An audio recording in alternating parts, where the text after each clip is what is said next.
उत्तर प्रदेश के मुख्यमंत्री योगी आदित्यनाथ ने कहा, मतदाताओं का उत्साह बताता है कि 14 नवंबर को जब ईवीएम खुलेगी तो बिहार की जनता जनार्दन फिर से निर्णय लेने वाली है कि फिर एक बार एनडीए सरकार। बिहार का अपना गौरवशाली इतिहास रहा है। उस गौरवशाली अतीत के धनी बिहार के सामने पहचान का संकट खड़ा करने वाले लोग कौन हैं? वहीं बिहार के असली अपराधी हैं जिन लोगों ने बिहार के नौजवानों के सामने पहचान का संकट खड़ा किया। वे लोग आज बड़ी बड़ी घोषणाएं करके आपके बीच में चुनाव में आ रहे हैं, आपको लालच देने का प्रयास कर रहे हैं। जिन लोगों का अतीत कलंकित और काला है, उन पर विश्वास करने की आवश्यकता नहीं है। चरण के मतदान में जो माताओं बहनों ने उत्साह दिखाया है, नौजवानों ने जो उत्साह दिखाया है,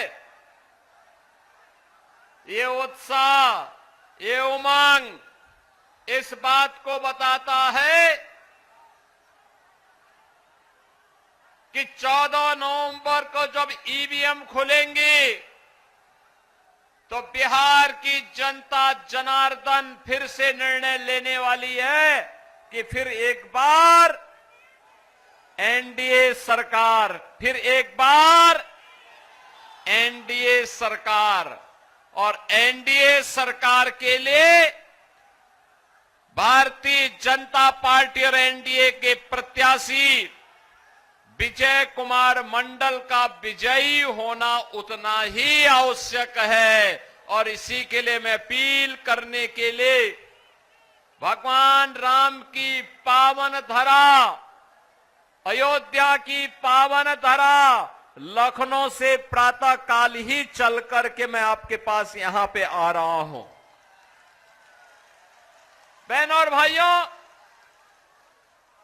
बिहार जिसका अपना गौरवशाली इतिहास रहा है, उस गौरवशाली अतीत के धनी बिहार के सामने पहचान का संकट खड़ा करने वाले लोग कौन हैं?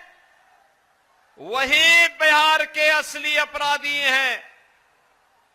जिन लोगों ने बिहार के नौजवानों के सामने पहचान का संकट खड़ा किया, जिन लोगों के कारण बिहार अपनी पहचान के लिए मोहताज हुआ था, नौजवान के सामने, बिहार के नागरिक के सामने जिन्होंने पहचान का ये संकट खड़ा किया, बिहार में जंगल राज लाने का पाप किया था, वे लोग आज भी बड़ी बड़ी घोषणाएं करके आपके बीच में चुनाव में आ रहे हैं, आपको लालच देने का प्रयास कर रहे हैं, नौकरी के नाम पर बहकाने का प्रयास कर रहे हैं। लेकिन बहन और भाइयों, जिन लोगों का अतीत कलंकित है, काला है, उन लोगों पर विश्वास करने की आवश्यकता नहीं। ये वही लोग हैं जिन्होंने मां जानकी के बिहार को, महात्मा बुद्ध को ज्ञान प्रदान करने वाले बिहार को,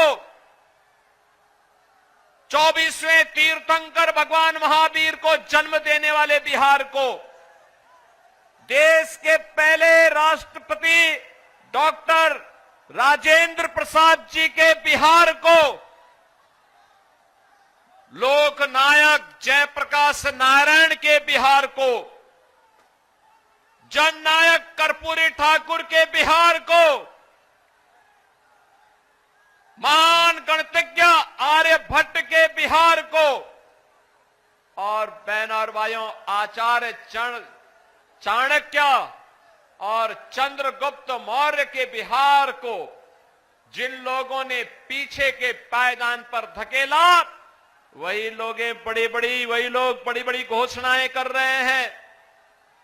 याद करिए, कांग्रेस और आरजेडी की सरकारों के समय जो बिहार कभी दुनिया को ज्ञान देता था, उस बिहार के सामने अपने लिए स्वयं भी साक्षर बनने का संकट आ खड़ा हो गया था। कौन वे लोग हैं अपराधी जिन लोगों ने बिहार की साक्षरता को सबसे निचले पायदान पर धकेला था। बहनों और भाइयों, 2005 में बिहार ने अंगड़ाई ली। नीतीश बाबू के नेतृत्व में एनडीए की सरकार बनी। एनडीए की सरकार बनने के बाद आज बिहार के अंदर हम देखते हैं, बिहार का नौजवान देश के अंदर सिविल सर्वेंट बनता है। आज बिहार का नौजवान आईएएस बनता है, आईपीएस बनता है,